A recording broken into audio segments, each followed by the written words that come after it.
ಎಲ್ಲರಿಗೂ exam knowledge ಅಡ್ಡ YouTube ಚಾನಲ್ಗೆ ಸ್ವಾಗತ. ಮಾರ್ಚ್ ತಿಂಗಳ ಒಂದು ಪ್ರಚಲಿತ ಘಟನೆಗಳನ್ನು MCQ ರೂಪದಲ್ಲಿ ನೋಡೋಣ. ಅದರಲ್ಲಿ ಮೊದಲ ಪ್ರಶ್ನೆ, ದೇಶದ ಮೊದಲ ಅಂಡರ್ ವಾಟರ್ ಮೆಟ್ರೋ ಸೇವೆ ಯಾವ ನಗರದಲ್ಲಿ ಪ್ರಾರಂಭಿಸಲಾಗಿದೆ? ಇದಕ್ಕೆ ಸರಿಯಾದ ಉತ್ತರ ಆಪ್ಷನ್ಸ್ ಡಿ, ಕೋಲ್ಕತ್ತಾ. ದೇಶದ ಮೊದಲ ಅಂಡರ್ ವಾಟರ್ ಮೆಟ್ರೋ ರೈಲು ಸೇವೆಯನ್ನು ಕಲ್ಕತ್ತಾದಲ್ಲಿ ಪ್ರಧಾನಿ ನರೇಂದ್ರ ಮೋದಿಯವರು ಇತ್ತೀಚೆಗೆ ಚಾಲನೆ ನೀಡಲಾಗಿದೆ. ಈ ಒಂದು ಸೇವೆಯು ಹೌರಾದಿಂದ ಕಲ್ಕತ್ತಾದ ಮಧ್ಯ ಸಂಪರ್ಕಿಸುವ ಒಂದು ಮೆಟ್ರೋ ಸೇವೆಯಾಗಿದೆ. ಇದು ಹುಗ್ಲಿ ನದಿಯ ನೀರಿನ ಮಧ್ಯೆ ಸಾಗುವ ಒಂದು 16.6 ಕಿಲೋಮೀಟರ್ ಉದ್ದದ ಒಂದು ಮೆಟ್ರೋ ಸೇವೆಯಾಗಿದೆ. ಅದೇ ರೀತಿ ಕಲ್ಕತ್ತಾ ಮೆಟ್ರೋ ಕುರಿತು, ಕಲ್ಕತ್ತಾ ಮೆಟ್ರೋ ಸ್ಥಾಪನೆಯಾಗಿದ್ದು 1984ರಲ್ಲಿ. ಇದರ ವ್ಯಾಪ್ತಿ ಅಂದರೆ ಮೊದಲ ಸ್ಥಾಪನೆಯಾದಾಗ 3.4 ಕಿಲೋಮೀಟರ್ ಮಾತ್ರ ವ್ಯಾಪ್ತಿ ಇದ್ದಿತ್ತು. ಅದೇ ರೀತಿ ಇದು ದೇಶದ ಮೊದಲ ಮೆಟ್ರೋ ಸೇವೆಯಾಗಿದೆ. ಅಂದರೆ ಕಲ್ಕತ್ತಾದ ಮೆಟ್ರೋ ದೇಶದಲ್ಲೇ ಮೊದಲ ಮೆಟ್ರೋ ಸೇವೆಯಾಗಿದೆ. ಇನ್ನು ದೇಶದ ಮೊದಲ ವಾಟರ್ ಮೆಟ್ರೋ ಸ್ಥಾಪಿಸಿದ ರಾಜ್ಯ ಕೇರಳ ರಾಜ್ಯವು ಇತ್ತೀಚೆಗೆ ದೇಶದ ಮೊದಲ ವಾಟರ್ ಮೆಟ್ರೋ ಸ್ಥಾಪನೆ ಮಾಡಿತು. ಅದೇ ರೀತಿ ಕರ್ನಾಟಕದಲ್ಲಿ ಮೆಟ್ರೋ ಆರಂಭವಾದದ್ದು 2011ರಲ್ಲಿ ಬೆಂಗಳೂರಿನಲ್ಲಿ ನಮ್ಮ ಮೆಟ್ರೋ ಪ್ರಾರಂಭಿಸಲಾಯಿತು. ಅಂದರೆ ಕರ್ನಾಟಕದಲ್ಲಿ ಮೊದಲ ಬಾರಿಗೆ ಬೆಂಗಳೂರಿನಲ್ಲಿ ಮೆಟ್ರೋ ಸೇವೆಯನ್ನು 2011ರಲ್ಲಿ ಸ್ಥಾಪಿಸಲಾಯಿತು.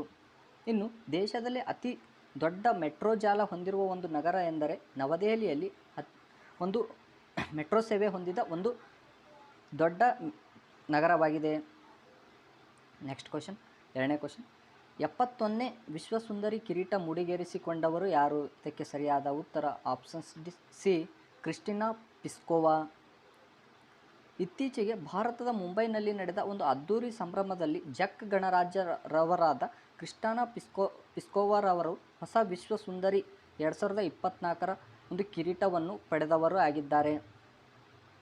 ಇನ್ನು ಈ ವಿಶ್ವ ಸುಂದರಿ ಒಂದು ಸ್ಪರ್ಧೆಯಲ್ಲಿ ಒಟ್ಟು 120 ಸ್ಪರ್ಧಿಗಳು ಭಾಗವಹಿಸಿದ್ದು, ಅದರಲ್ಲಿ ಭಾರತೀಯರ ಪ್ರತಿನಿಧಿಯಾಗಿ ಸಿನಿ ಸಿಟ್ಟಿಯವರು ಭಾಗವಹಿಸಿದರು.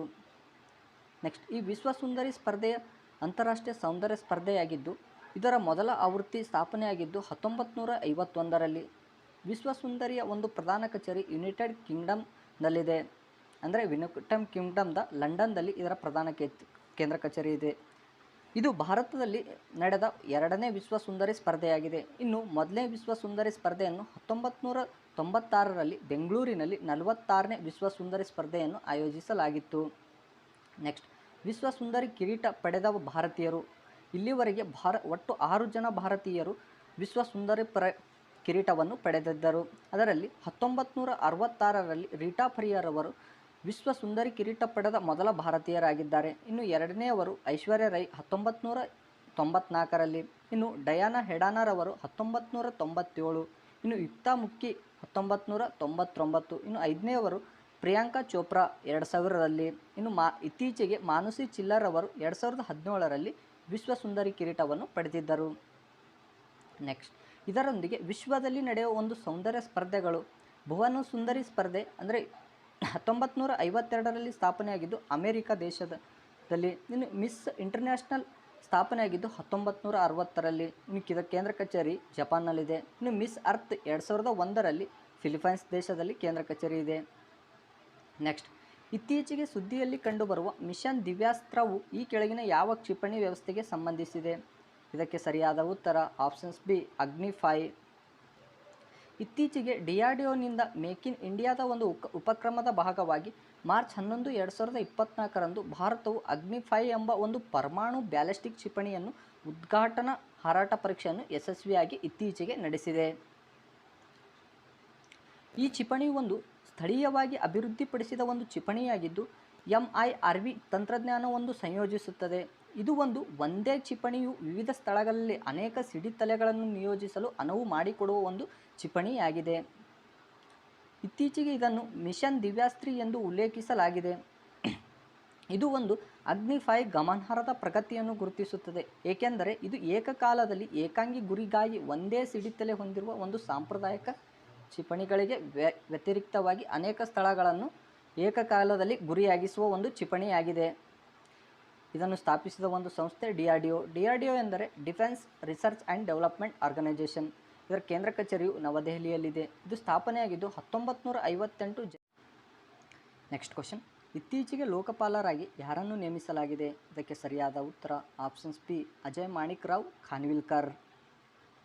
ಇತ್ತೀಚೆಗೆ ಸುಪ್ರೀಂ ಕೋರ್ಟ್ನ ಒಬ್ಬ ನಿವೃತ್ತಿ ನ್ಯಾಯಮೂರ್ತಿಯರಾದ ಅಜಯ್ ಮಾಣಿಕ್ ರಾವ್ ಖಾನ್ವಿಲ್ಕರ್ ಅವರನ್ನು ಕೇಂದ್ರ ಸರ್ಕಾರ ಲೋಕಪಾಲರಾಗಿ ನೇಮಿಸಿದ್ದು, ಇವರನ್ನು ರಾಷ್ಟ್ರಪತಿರವರಾದ ದ್ರೌಪದಿ ಮುರ್ಮು ಅವರು ರಾಷ್ಟ್ರಪತಿ ಭವನದಲ್ಲಿ ಪ್ರಮಾಣ ವಚನ ಬೋಧಿಸಿದರು. ಅಂದರೆ ಲೋಕಪಾಲರಿಗೆ ಪ್ರಮಾಣ ವಚನವನ್ನು ಬೋಧಿಸುವವರು ರಾಷ್ಟ್ರಪತಿಯವರು. ಈ ಸಂಸ್ಥೆ ಒಂದು ಭ್ರಷ್ಟಾಚಾರಿ ವಿರೋಧಿ ಪ್ರಾಧಿಕಾರ ಅಥವಾ ಭಾರತದ ಗಣರಾಜ್ಯದಲ್ಲಿ ಸಾರ್ವಜನಿಕ ಹಿತಾಸಕ್ತಿಯನ್ನು ಪ್ರತಿನಿಧಿಸುವ ಒಂದು ಒಬುಡ್ಸ್ಮನ್ ಧ್ಯೇಯವಾಗಿದೆ. ಈ ಒಬುಡ್ಸ್ಮನ್ ಸಂಸ್ಥೆ ಜಾರಿಗೆ ತಂದಿರುವ ಮೊದಲ ದೇಶ ಎಂದರೆ ಸ್ವೀಡನ್ ದೇಶವು ಮೊದಲ ಬಾರಿಗೆ ಜಾರಿಗೆ ತಂದಿತ್ತು. ಭಾರತದಲ್ಲಿ ಒಂದು ಲೋಕಪಾಲ ಕಾಯ್ದೆ ಜಾರಿಯಾಗಿದ್ದು 2013ರಲ್ಲಿ ಲೋಕಪಾಲ ಕಾಯ್ದೆಯ ಮೂಲಕ 2019ರಲ್ಲಿ ಲೋಕಪಾಲ ಎಂಬ ಹುದ್ದೆಯನ್ನು ಜಾರಿಗೆ ತರಲಾಯಿತು. ಅದೇ ರೀತಿ ಮೊದಲ ಲೋಕಪಾಲರಾಗಿ ಆದವರು ಪಿನಾಕಿ ಚಂದ್ರ ಘೋಷ್ ಅವರು ಭಾರತದ ಮೊದಲ ಲೋಕಪಾಲರಾದರು. ನೆಕ್ಸ್ಟ್ ಕ್ವಶನ್, ಇತ್ತೀಚೆಗೆ ಯಾವ ವಿಶ್ವವಿದ್ಯಾಲಯವು ಅಧ್ಯಕ್ಷರಾದ ದ್ರೌಪದಿ ಮುರ್ಮು ಅವರಿಗೆ ಡಾಕ್ಟರ್ ಆಫ್ ದ ಸಿವಿಲ್ ಲಾ ಗೌರವ ಪದವಿಯನ್ನು ನೀಡಿದೆ? ಇದಕ್ಕೆ ಸರಿಯಾದ ಉತ್ತರ ಆಪ್ಷನ್ಸ್ ಬಿ ಮಾರಿಷಸ್ ವಿಶ್ವವಿದ್ಯಾಲಯ.